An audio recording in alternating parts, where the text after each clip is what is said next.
আসসালামুআলাইকুম everyone. সবাইকে স্বাগতম জানাচ্ছি এফএনএফ কুকিং এ। আজকে মজাদার একটি পিজ্জার রেসিপি দেখার জন্য। আজকের আয়োজনে আপনাদেরকে তৈরি করে দেখাবো মজাদার চিকেন পিজ্জা। আর আজকের এই পিজ্জাটা আমি তৈরি করে দেখাবো কোনো প্রকার ওভেনের ঝামেলা ছাড়া চুলায়। এর আগেও কিন্তু আমি ২ টো পিজ্জার রেসিপি আপনাদের সঙ্গে শেয়ার করেছি, যেটা অল্প সময়ের ভেতরে আপনারা সবাই অনেক বেশি পছন্দ করেছেন। তো আপনারা চাইলে কিন্তু আমার চ্যানেলে সেই পিজ্জার রেসিপিগুলো দেখে আসতে পারেন।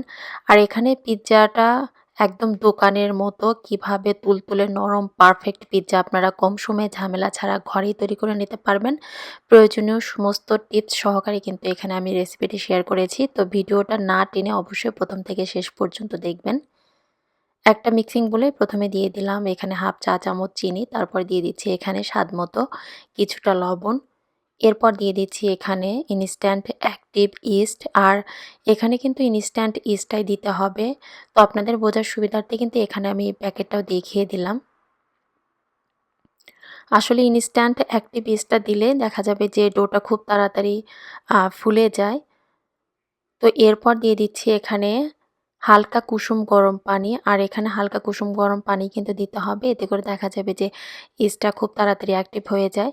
তো এরপর এখানে একটা চামচ দিয়ে প্রথমে সবকিছু একত্রে খুব ভালোভাবে আমি একটু মেখে নিচ্ছি। তারপর আমি আসলে এখানে ৪ থেকে ৫ মিনিটের মতো একটু অপেক্ষা করেছিলাম। এরই ফাঁকে আমি দিয়ে দিচ্ছি এখানে ১ টেবিল চামচের মতো গুঁড়ো দুধ।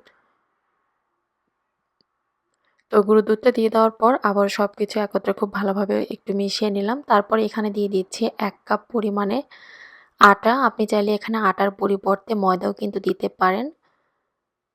তো আটাটা দিয়ে দেওয়ার পর সবকিছু একত্রে খুব ভালোভাবে একটু মেখে নিতে হবে। আর এখানে পারফেক্ট পিজ্জা তৈরি করতে গেলে, মানে আপনি যদি দোকানের মতো তুলতুলে নরম এখানে পিজ্জার রুটিটা তৈরি করতে চান, সেক্ষেত্রে কিন্তু অবশ্যই এখানে হালকা কুসুম গরম পানি দিতে হবে এবং পানিটা একটু বেশি পরিমাণে দিয়ে একদম নরম করে এখানে ডোটা মেখে নিতে হবে। মানে রেগুলার রুটি বা পরোটার মতো আমরা ঠিক যেরকম ডোটা তৈরি করি, তার থেকে কিন্তু এটা অনেকটা নরম করে ডোটা তৈরি করে নিতে হবে। কারণ ডোটা যদি একটু নরম করে তৈরি করা হয়, তাহলে কিন্তু পিজ্জার এই রুটিটাও খুব তাড়াতাড়ি ফুলে যায় এবং এটা বেশ লম্বা সময়ের জন্য পিজ্জাটা হয়ে যাওয়ার পরও কিন্তু রুটিটা খুব নরম তুলতুলে থাকে। এরপর একটা ঢাকনা দিয়ে ঢেকে এখন এটা আমি জাস্ট রেস্টে রেখে দেব ১ ঘন্টার জন্য। এরই ফাঁকে যেহেতু চিকেন পিজ্জা তৈরি করব, তো চিকেনগুলো আমি এখানে মেরিনেট করে নিব। এখানে ১ কাপের মতো মুরগির মাংস আমি নিয়েছি। আসলে ১ কাপ পরিমাণ মুরগির মাংস কিন্তু লাগবে না। তো যাই হোক, এখানে স্বাদমতো কিছুটা লবণ দিয়ে দিলাম এবং দিয়ে দিচ্ছি এখানে 1/2 চা চামচের মতো মরিচ গুঁড়ো এবং 1/2 চা চামচ জিরা গুঁড়ো। আদা এবং রসুনের পেস্টটা দিয়ে দিচ্ছি এখানে ১ চা চামচ। তারপর দিয়ে দিচ্ছি সামান্য পরিমাণে এখানে গোলমরিচের গুঁড়ো। এরপর দিয়ে দিচ্ছি সামান্য পরিমাণে টমেটো কেচাপ। তারপর দিয়ে দিলাম এখানে সামান্য পরিমাণে লেবুর রস। তো লেবুর রসটা দিয়ে দেওয়ার পর এখন সবকিছু একত্রে খুব ভালোভাবে একটু মেখে নিতে হবে মুরগির মাংসের সঙ্গে। আর মুরগির মাংসটাকে কিন্তু এখানে একটু ছোট, ছোট টুকরো করে কেটে নিতে হবে। তো মাংসটা সমস্ত মসলার সঙ্গে ভালোভাবে মেখে নেওয়ার পর এখন এটা আমি সাইডে রেখে দিব। হাতে সময় না থাকলে ৫-১০ মিনিট এটা না রাখলে সঙ্গে, সঙ্গে রান্না করে নিলেও কিন্তু হবে। আর পিজ্জা টপিং হিসাবে এখানে নিয়েছি ২ রঙের, মানে লাল এবং সবুজ রঙের বেল পেপার। তারপর নিয়েছি এখানে পেঁয়াজ এবং নিয়ে নিচ্ছি এখানে আমি ব্ল্যাক অলিভস। তো সবগুলো কিন্তু এখানে একটু টুকরো করে ছোট, ছোট, মানে ৪ কোনা করে আসলে আমি এখানে সবজিগুলো কেটে নিয়েছি। এখন মুরগির মাংসটা রান্না করার জন্য চুলায় একটা প্যানে এখন দিয়ে দিচ্ছি ১ চা চামচের মতো তেল। তেলটা গরম হয়ে যাওয়ার পর মেরিনেট করে রাখা মুরগির মাংসটা দিয়ে দিলাম। মুরগির মাংসটা দিয়ে দেওয়ার পর এখন চুলার আঁচটা মিডিয়াম থেকে সামান্য পরিমাণ কমিয়ে উল্টে পাল্টে এখানে মুরগির মাংসটা যতক্ষণ না পর্যন্ত সেদ্ধ হয় ততক্ষণ পর্যন্ত এটা নেড়ে চেড়ে ভেজে নিতে হবে। আর এখানে মুরগির মাংসটা আসলে খুব বেশি পরিমাণে সময় নিয়ে রান্না করার দরকার হয় না, যেহেতু এটা মানে মেরিনেট করার সময় লেবুর রস দেওয়া আছে। আর ব্রয়লার মুরগির মাংস কিন্তু খুব তাড়াতাড়ি সেদ্ধ হয়ে যায়। আর এখানে মুরগির মাংসগুলোকে আমি একটু মানে পোড়া, পোড়া করে ভেজে নিয়েছি। এতে করে দেখা যাবে পিজ্জার ভেতর থেকে না একটা স্মোকি ফ্লেভার পাওয়া যায়। তো খেতে খুব ভালো লাগে। ১ ঘন্টা পর এখানে দেখতে পাচ্ছেন ডোটা কিন্তু অনেকটা ফুলে গিয়েছে। এখন এই ডোটাকে আবারও হাত দিয়ে একটু আমি মথে নিব। তারপর সামান্য পরিমাণে আটা এবং ময়দা আপনি যেটাই বলেন না কেন ছিটিয়ে এখানে রুটিটাকে একটু পাতলা করে বেলে নিতে হবে। আর আমি যেমনটা বলেছিলাম দেখতে পাচ্ছেন নিশ্চয়ই এখানে রুটির ডোটা কিন্তু অনেকটা নরম করে আমি মেখে নিয়েছি। আর এটা রেস্টে রাখার পরেও কিন্তু যে সেইভাবে মানে শুকিয়ে এটা একটু শক্ত হয়ে গেছে সেরকমটা কিন্তু না। তো যতটা সম্ভব এখানে চেষ্টা করবেন অবশ্যই এখানে ডোটাকে মানে নরম করে বেলে নিতে মানে মেখে নিতে। তো রুটির এই ডোটা আপনি যতটা নরম করে তৈরি করে নিবেন পিজ্জাটা কিন্তু ততটাই পারফেক্ট হবে। তো এখানে একটু পাতলা করে আমি রুটিটা বেলে নিয়েছি। আর রুটিটা বেলার সময় খেয়াল রাখবেন যেন রুটির সব জায়গায় একই রকমভাবে বেলা হয়। তারপর যে বেকিং ট্রেতে আমি পিজ্জাটা বেক করব সেই বেকিং ট্রেতে সামান্য পরিমাণে আটা আমি ছিটিয়ে রেখেছিলাম। এখন এই ট্রের ভেতরে রুটিটা দিয়ে চারপাশে এরকমভাবে টেনে, টেনে একটু সমান করে নিতে হবে এবং রুটির যে চারদিকের সাইডের অংশগুলো আছে সেগুলোকে একটু মানে গোলাকার শেপ দিয়ে এটা তৈরি করে নিতে হবে। এতে করে দেখা যাবে যে আসলে দেখতে সুন্দর হয়। তারপর একটা কাঁটা চামচ দিয়ে রুটির মাঝের অংশগুলোকে ভালোভাবে একটু ছিদ্র করে নিতে হবে। এতে করে রুটিটা বেক করার সময় আর ফুলে যাবে না। এরপর দিয়ে দিচ্ছি এখানে পিজ্জা সস। পিজ্জা সস আপনারা কে কিরকম খেতে পছন্দ করেন সেই হিসেবে দিয়ে নিবেন। আর আপনারা যদি কেউ পিজ্জা সসের রেসিপি দেখতে চান অবশ্যই কিন্তু আমাকে আ কমেন্ট সেকশনে কমেন্টের মাধ্যমে জানাতে পারেন। যদি আপনারা দেখতে চান তাহলে আমি ভিডিওটা শেয়ার করব। তারপর দিয়ে দিচ্ছি এখানে মোজারেলা চিজ।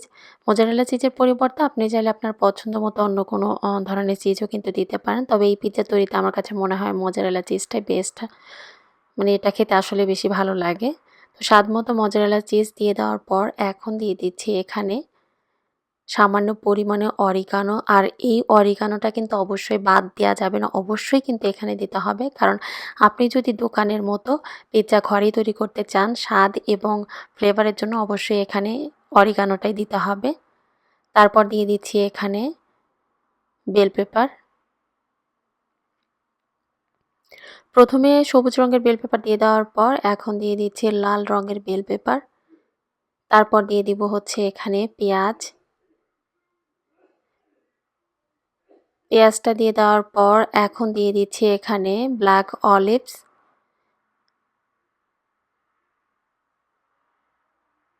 আর পিজ্জা টপিংটা এখানে আপনারা আপনাদের পছন্দ অনুযায়ী সাজিয়ে নিবেন। তো ব্ল্যাক অলিভসটা দিয়ে দেওয়ার পর এখন আমি দিয়ে দিচ্ছি আগে থেকে রান্না করে রাখা মুরগির মাংস। তো মুরগির মাংসটা আমি আসলে এখানে একটু বেশি করে দিচ্ছি কারণ পিজ্জাতে মুরগির মাংসটা একটু বেশি হলে খেতে বেশি ভালো লাগে।